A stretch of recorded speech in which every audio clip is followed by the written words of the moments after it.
नमस्कार, आप देख रहे हैं डीसी न्यूज इंडिया और मैं हूं आपके साथ मनिंदर प्रताप सिंह। आइए नजर डाल लेते हैं अब तक की 5 बड़ी खबरों पर। वन नेशन वन इलेक्शन को मोदी कैबिनेट की मंजूरी, सीबीआई सत्र में पेश होगा बिल। केंद्रीय कैबिनेट ने एक देश एक चुनाव में पेश की गई रिपोर्ट पर लगाई मोहर। अब वन नेशन वन इलेक्शन का बिल संसद के आगामी शीतकालीन सत्र में पेश किया जाएगा। पूर्व राष्ट्रपति रामनाथ कोविंद की अध्यक्षता में बनी समिति ने लोकसभा चुनाव 2024 से पहले मार्च के महीने में कैबिनेट के सामने अपनी रिपोर्ट की थी पेश। मोदी 3.0 के 100 दिनों के एजेंडा में वन नेशन वन इलेक्शन की रिपोर्ट को कैबिनेट के सामने रखना था शामिल। केंद्रीय सूचना प्रसारण मंत्री अश्विनी वैष्णव ने बताया कि 1967 तक लोकसभा और राज्यसभा विधानसभाओं के चुनाव अधिकांशतः साथ साथ कराए गए थे। इसके बाद ये चक्र टूट गया। अब एक देश एक चुनाव के तहत पहले चरण में लोकसभा और विधानसभा के चुनाव एक साथ होंगे, दूसरे चरण में स्थानीय चुनाव कराए जाएंगे। हरियाणा विधानसभा चुनाव के लिए कांग्रेस ने जारी किया मैनिफेस्टो। चुनावी घोषणा पत्र में किए 7 वादे। महिलाओं को हर महीने 2000 रुपए, 500 रुपए में गैस सिलेंडर, 300 यूनिट मुफ्त बिजली, जातिगत सर्वे और 25 लाख रुपए का मेडिकल इंश्योरेंस का दिया भरोसा। गारंटी पत्र में महिलाओं को शक्ति, सामाजिक सुरक्षा को बल, युवाओं को सुरक्षित भविष्य, हर परिवार को खुशहाली, गरीबों को छत, किसानों को समृद्धि, पिछड़ों को अधिकार की बात प्रमुखता से की गई। कांग्रेस अध्यक्ष मल्लिकार्जुन खड़गे ने दिल्ली में कांग्रेस मुख्यालय में हरियाणा विधानसभा के लिए पार्टी के घोषणा पत्र के रूप में गारंटी पत्र जारी किया।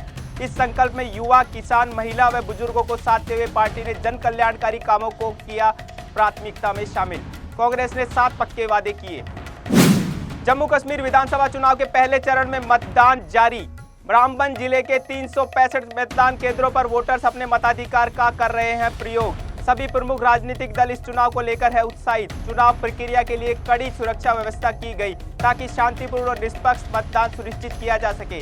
आर्टिकल 370 हटने और केंद्र शासित प्रदेश बनने के बाद पहली बार हो रहे हैं यह विधानसभा चुनाव। चुनाव प्रचार के दौरान विभिन्न राजनीतिक दलों ने जोर शोर से अपने मुद्दों को उठाया, जिसमें स्थानीय विकास, सुरक्षा और रोजगार जैसे प्रमुख मुद्दे शामिल थे।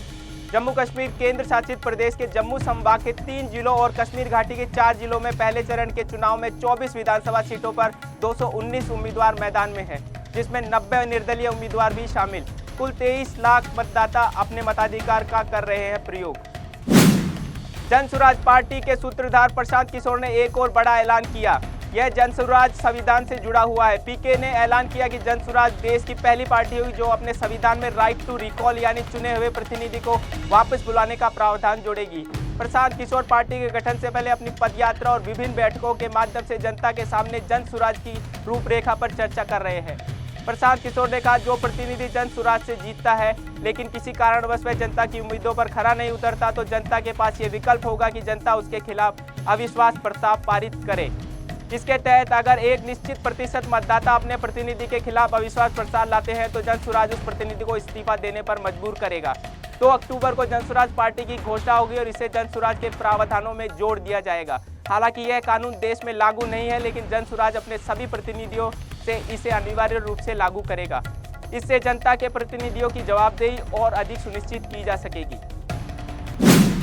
लेबनान में हुए पेजर बम धमाकों को लेकर हुआ बड़ा खुलासा। रॉयटर्स के लेबनान के वरिष्ठ सुरक्षा सूत्र के हवाले से दावा किया कि इजरायली एजेंसी मोसाद ने इन पेजरों को विस्फोटक लगाया गया था। रिपोर्ट्स के मुताबिक मंगलवार को जिन पेजर में विस्फोट हुआ था उन्हें महीनों पहले ऑर्डर किया गया था। इस तरह से 5000 पेजर ताइवान में बनाए गए थे और सभी पेजर में थोड़ा थोड़ा विस्फोटक था।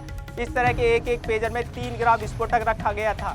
यह साजिश महीनों से चल रही थी। बता दें, लेबनान के बड़े सुरक्षा सूत्रों के मुताबिक हिजबुल्लाह ने ताइवान स्थित गोल्ड अपोलो को 5000 बीपर का ऑर्डर दिया था।